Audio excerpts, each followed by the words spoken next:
Garth Brooks will be playing at Paul Brown Stadium in Cincinnati on Saturday, May 14th, and tickets go on sale at 10 a.m. March 11th. And guess what? What? We gave some tickets away, Yes, and now we're joined by the country music legend himself, Mr. Garth Brooks. Hello, and it's such an honor to have you on Everyday Kentucky.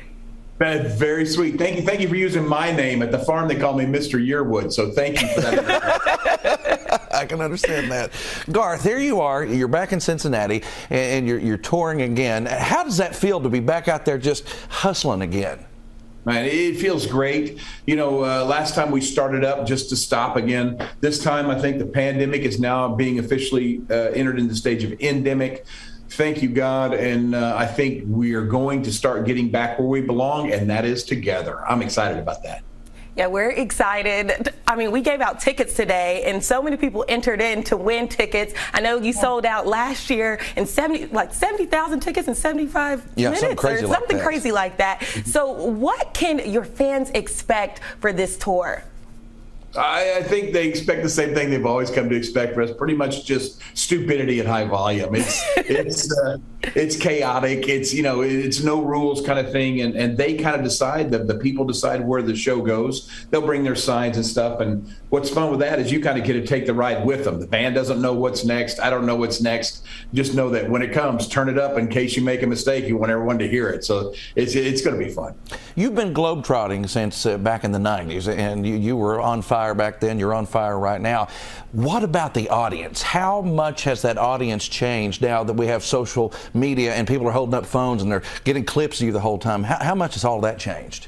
It really hasn't at all. I'm still amazed at the amount of children that are there, but I think it's just simply because moms and dads that are raising our stuff are raising their kids on it. So I'm stunned at the amount of children that's at the show. I'm stunned that they come in their little cowboy hats and stuff, but it's really cool. So it really doesn't change much. Hadn't changed much on stage. Try to remember the 7 guys that started this whole journey. 5 of us are still together on that stage. So it's fun to look over and see those guys you played the dive bars with that you're now playing stadiums with.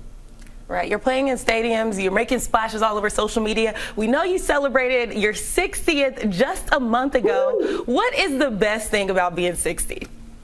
Just being it with Miss Yearwood, I think. That's the best thing about my life. Just time you get to spend with her. She makes everything epic, everything historic, and everything real personal. She's just amazing at that. So I think that's the fun thing. Just no matter how old you are, remember that relationships are everything in life. So stick with those people you love. World's big enough to kind of stray from those people you don't get along with, but don't X out the people that don't think like you, because then you'll never be able to think different. Listen to everybody and kind of step at those relationships. Love those people and take care of them. Oh, we're great advice. Getting some therapy here too, right, from the man himself. Now I love that. That's awesome. So let's talk about the concert. Everybody is so used to being electrifying because you're just amazing on stage. Is there always a song that you sing that's a must sing, or maybe a couple of songs that you always have in your performances?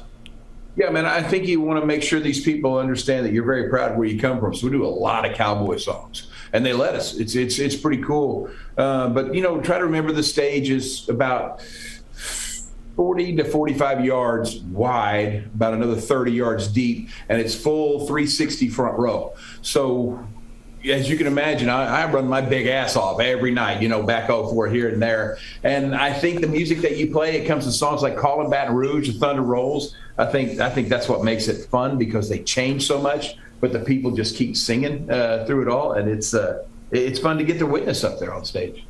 Before we leave, I have to give a shout out to my co-host, Jim, who he has his go-to karaoke song. He wanted to sing you a little bit of it. Oh, I didn't know you were going to do that to me. You know what the song is, Garth. You know it's Friends in Low Places. It's got to be that one. Now, that song by itself, All Alone, Friends in Low Places, that is the anthem of every karaoke night in America. Mm-hmm. It has to be heard at least one time, right? It's crazy because I grew up singing in bars, and you'd sing Piano Man by Billy Joel, or you'd sing American Pie by Don McLean, You Don't Have to Call Me Darling by David Allan Coe. The things that everybody sang along with, and you always wondered as an artist, would you ever get to be a part, if you were an artist, of a song that everyone knew the words to? I can't compare that song to those great songs because it's not my call. But I got to tell you, I'm stunned how many people know every syllable of that song. I feel very lucky to get to sing that. Well, I haven't got to sing it in 20 years. I start it, they take it over, and I just watch. So That is so awesome. I do have one more question for you, though. With all the artists that are out there today, do you have a favorite of some of these young up-and-coming stars that you really think, hey, they're going to be great, they're going to be a Dolly, or they're going to be a George Strait, or they're going to be somebody like that? Yeah, man, I don't know if the business situation now allows them to be that, but the ones that would be the greatest that the format allows them to get to, for me, there's a guy named Randall King. Just be looking for him because he's really cool, he's really hip. At the same time, he's really country.